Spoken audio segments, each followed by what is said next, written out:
Sebuah game VR populer yang menyapu dunia. Beberapa orang menemukan bahwa mereka dapat memasuki game melalui cara lain. Dapatkah mereka membawa keterampilan yang diperoleh dalam game kembali ke kehidupan nyata?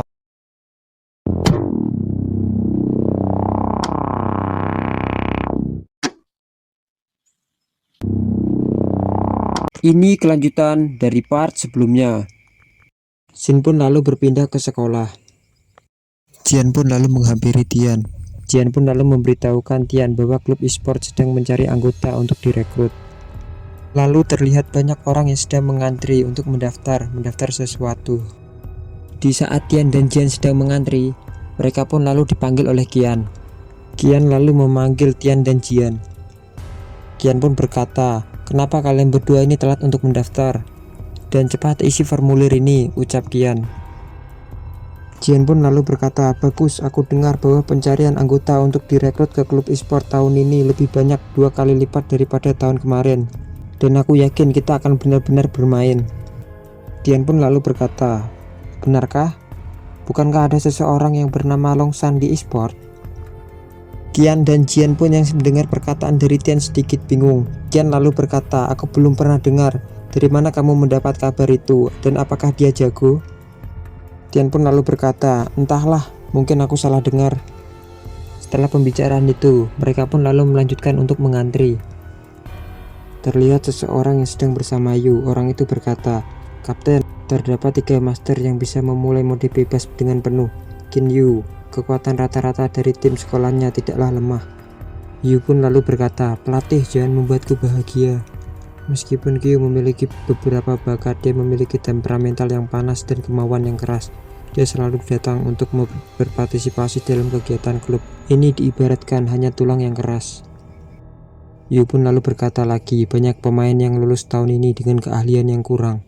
Dan aku pikir ini tidak meyakinkan untuk perempatan final kali ini." Orang yang sedang bersama Yu kita panggil saja pelatih. Pelatih itu lalu berkata, "Siapa itu Tian? Kenapa dia ada di daftar?" Yu dengan wajah yang sangat menggemaskan dan kawainya pun lalu berkata, "Tian adalah pendatang baru yang baru pindah ke sekolah ini." Yu pun lalu berkata lagi, "Menurut penilaianku, Tian itu sangat bagus. Kita harus menjadikan dia pemain yang untuk memulai pertandingan dengan mode bebas." Pelatih itu pun lalu berkata, "Yu, dalam kali ini kamu punya 4 pemain dalam mode bebas.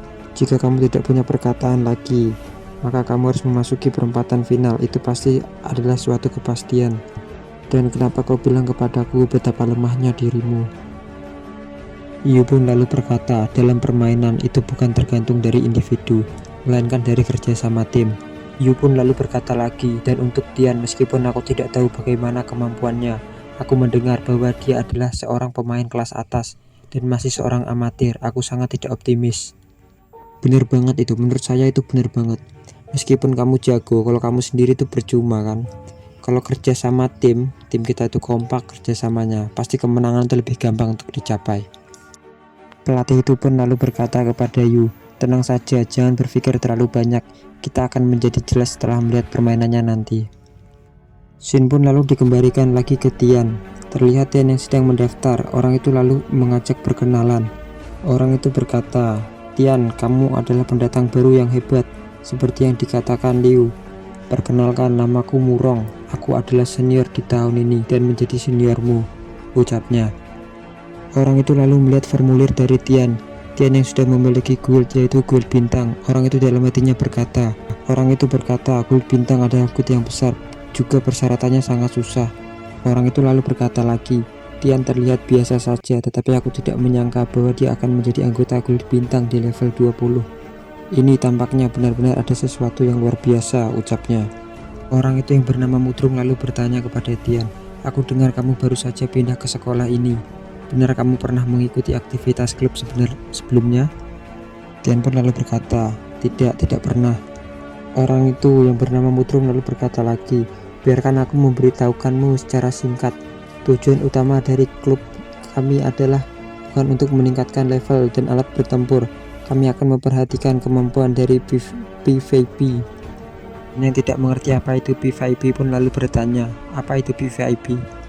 Orang itu pun lalu berkata, "PvP adalah pertarungan individu antara teman. Setelah mendaftar selesai, murid baru dan anggota lama akan bermain dalam sebuah permainan, yaitu permainan single ataupun multiplayer. Dalam pertempuran, kita dapat menganalisis kekuatan dan kelemahan satu sama lain, tingkat pemahaman secara diam-diam, dan untuk menentukan apakah mereka memenuhi syarat untuk menjadi seorang anggota. Badrung pun lalu berkata, sebagai contoh, sekarang kamu telah menyelesaikan pendaftaran, dan sekarang kamu dapat melakukan pertempuran denganku dalam permainan. Tian pun lalu bertanya, apakah kita akan bertanding di sini? Orang itu yang bernama Badrung pun lalu berkata, tentu ini adalah tahap untuk sementara yang harus dipersiapkan secara spesial oleh klub kami untuk menerima calon baru. Badrung pun lalu berkata lagi, bagaimana, apakah kita sudah bisa memulai pertandingannya? Tian yang semangat mendengarnya pun lalu berkata, tentu saja, lagi pula ini tidak bisa ditolak. Lalu Shin pun dipindahkan ke dalam game. Terlihat Badrung yang sedang mencari Tian. Badrung pun lalu berkata, di mana kau? Apakah menggunakan teknik skill bersembunyi dari kelas assassin? Badrung pun dalam hatinya berkata, ketika seorang assassin ingin menyerang, dia pasti akan memunculkan tubuh aslinya.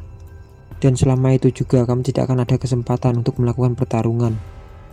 Anjay cok, itu MC-nya diremehin. Parah ini si Badrung, padahal cuma NPC. Dan ternyata Tian sedang bersembunyi di atas pohon. Tian pun lalu berkata, ternyata kau seorang pendekar pedang. Pendekar pedang adalah salah satu tipe dari seorang pendekar. Ini sangat berbeda daripada pertempuranku dengan kapak dan pedang besar itu.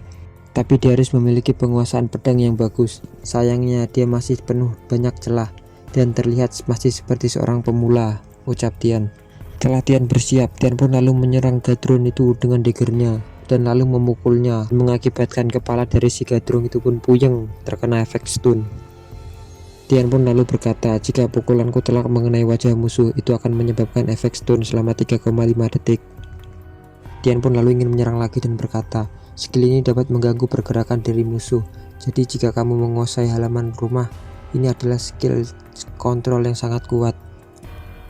Tian pun lalu menusuk musuhnya dari belakang, Black Slap, yang menyebabkan efek kritikal yang membuat XP dari Gadrun berkurang banyak dan tersisa setengahnya. Gadrun pun lalu mengeluarkan energinya dan lalu Tian pun mundur untuk berjaga-jaga.